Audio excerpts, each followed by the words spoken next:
Om Swastiastu. Good evening, everyone. Today we would like to present our material. The title is Guiding Principle of Teaching English for Young Learners. Before we start our presentation, let me introduce my groups first. The first one is me. My name is Nyoman Ayu Trisna Sukmawati. The second one is Nikade Aryasmini. The third one is Nimade Chandra Ditya. The fourth one is Nimade Krishna Dina Dewi Saraswati. And the last one is Vidya Kristanti. I will start the presentation, and the presentation will start from me. I will explain about the definition of principle of teaching. The term principle has been adopted from the Latin word princeps, which means the beginning or the end of all the things.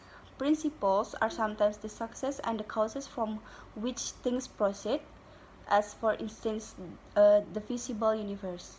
In the language of Hopkins, a principle is a rule for guiding the ship of education so that it will reach the port designed by the philosophy of education, and it is a compass by which the path of education is directed.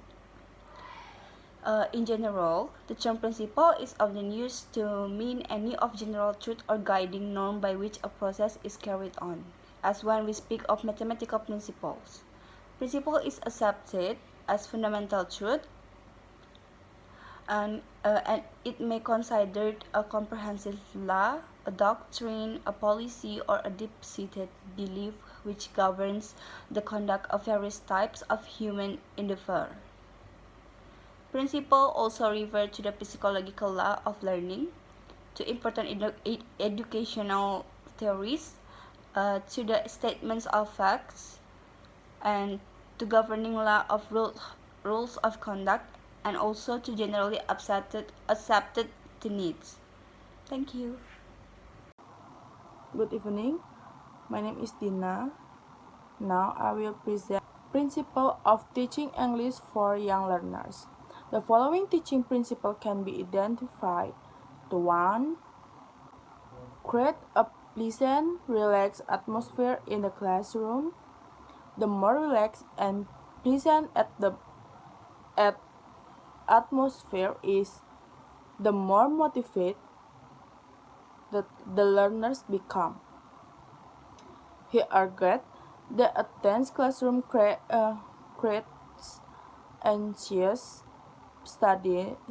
students, and thus their motivation will be very low, which will affect their learning process. Some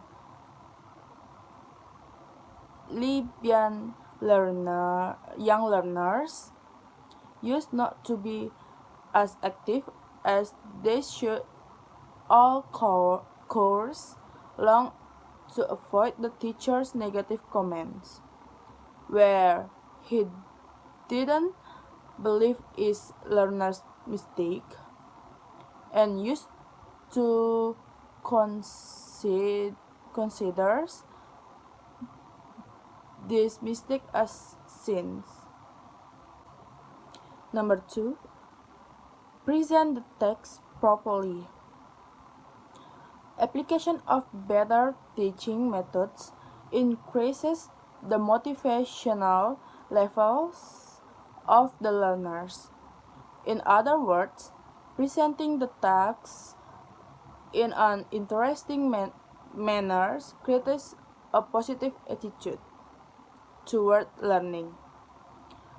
Teachers should try to change the way they present text by attracting the learner's attention through the use of games, videotapes, and flashcards according to the level of their language and age, as well as by using cognitive-based activities in order to break the everyday routine that the learners expect from their teacher, and to raise the level of attention of students. Number 3, we have develop a good relationship with the learners.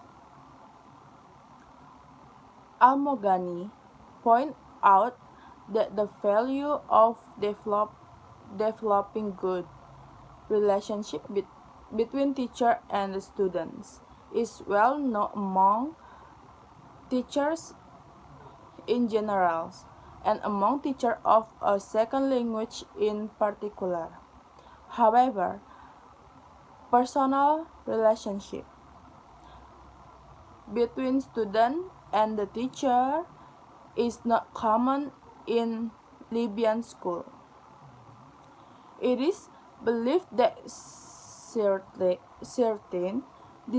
distance should remain between student and teacher in order to maintain the relation of respect expense toward teachers. And number 4, children are full of energy. Therefore, according to Escher, a processor of psychology, suggests that primary teacher may find it helpful to associate language learning with the physical responses, which is more effective with children compared with adults, as they are very active and as a result we appreciate the enthusiasm gained from TPR classroom. Number 5, activities should be fun and enjoyable.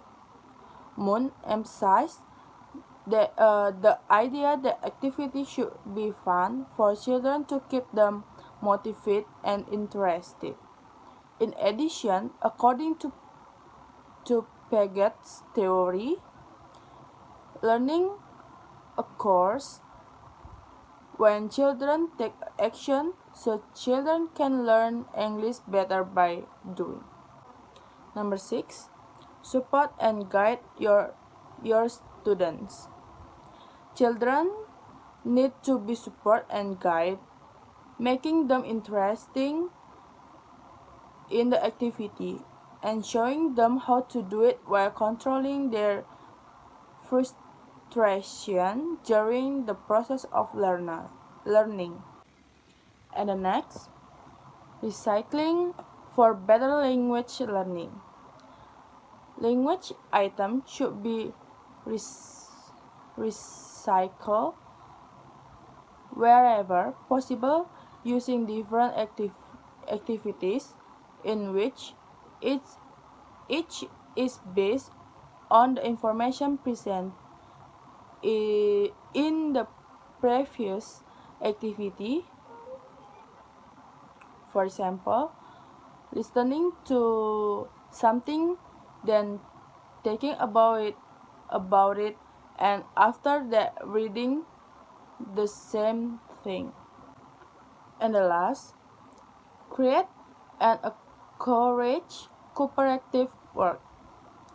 One of the main principles of teaching young learners is that they should have the opportunity to interact and socialize with others around them, as recommended by Vygotsky, who postulate that all cognitive development, including language development, arises as a result of social interaction between individuals. Good evening, everyone. My name is Ari, and in this part, I would like to explain about TESOL unveiled the 6 principles for exemplary teaching of English learners. So, TESOL is an influential global association of English teachers. The organization aims to enhance the quality of English teaching through standards and advocacy, and by promoting professional development and research. At the 2018 TESOL International Convention in Chicago, TESOL unveiled the six principles for exemplary teaching of English learners. And let's start to the first principle is know your learners. English teachers should understand the student's personal and educational background so they can tailor classes according to their students' needs more effectively. Learning about the student's culture, first language, and past experiences are useful while preparing lesson plans, materials, and projects. And then the principle number two is create conditions for language learning. Creating a positive atmosphere in class, considering physical space, materials, and student integration promotes better learning experiences for English students. A pleasant atmosphere makes students feel comfortable and more confident in participating and expressing themselves in a positive way, which is essential for learning development. Additionally, setting high differentiation, and motivation help learners deepen their English language skills. And then the principle number three is design high quality lessons for language development. Creating meaningful and exceptional lesson plans that develop the students' language acquisition and their content learning process remains essential. Teachers may engage students in authentic language practice experiences, supporting their learning strategies and critical thinking development. According to the six principle manifesto, like gestures, visuals, demonstrations, embedded definitions, audio supports, and bilingual glossaries make information comprehensible. And then the principle number four is adapt lesson delivery as needed. Assessing students and adapting lesson plans accordingly remains a must. Reflecting on the student performance and development improves the quality of many English lessons. There are several ways to do so: retouching content, adapting activities and materials, adjusting instruction and tasks, being flexible with the student response time they allow students. And then the principle number five is monitor and assess student language development. Outstanding ESL or EFL teachers also monitor and assess students' language development to measure and document progress. English students learn in different ways and speed. Therefore, English teachers should prepare different forms of assessment while providing constructive feedback appropriate for the student age and level for continual student improvement. And then the last principle, number six, is engage and collaborate within a community of practice. This last principle suggests English teachers should collaborate with each other to support their English language learners. Sharing classroom experiences, reflecting critically on teaching practice, following current ELT research, joining and engaging in professional groups, attending academic conferences, and engaging in online learning groups are all ways to be active within a community of practice. This advice might benefit teachers, their coworkers, their students, and the institution where we work. Good evening, Ms. Nayu. My name is Himadri Chandraditya. I am the fourth presenter of this group. I will continue to explain the principle of teaching English to young learners. According to Jean Casey, 1995, there are three principles of teaching English to young learners. The first one is cognitive interaction principle. The main point of cognitive interaction principle principle is that the student in elementary school learning by doing. Children in primary or elementary school are usually in what is called the concrete operational stage of cognitive development. This means that they learn through hands-on experience and through manipulation of objects in the environmental. Children in primary or elementary school setting generally learn by doing. It means that when children are learning science or mathematics content, they need to be actively involved in experimenting with mathematics or science material that they can manipulate. When the teacher teaches English, the teacher gives stimulus to the students by giving a picture of the thing or of the topic that the teacher says. For example, when the teacher explaining about table, but the student don't know what is table, so the teacher can use a picture to show it to the student so the student can imagine what the table is. So the student will know about it if they talk, see, and then write it. So the teacher not only teach about the material, but also asks the student to join in the teaching learning process. Then, the second principle is cognitive principle. The basic principle, both of first and second language acquisition, are that acquisition occurs through learners making and testing out hypotheses about language. Language acquisition involves the cognitive work of creative construction of the rules of the language. In terms of the classroom context, an implication is that the learner needs opportunities to use and to experiment with another language. Another implication is that mistakes is a natural and inevitable part of learning. In teaching learning process in Indonesia, the teacher uses Bahasa Indonesia and English to make the student easier to understand the target of language. Then, the third principle and the last principle, according to the Chin PIC 1995, social interaction approach. The social interaction approach believes that the structure of human language may have arisen from the social communicative function. Language plays in human relations.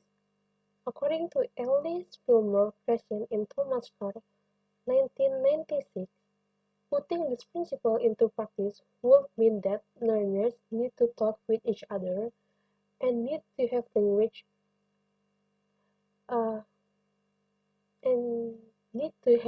input from others.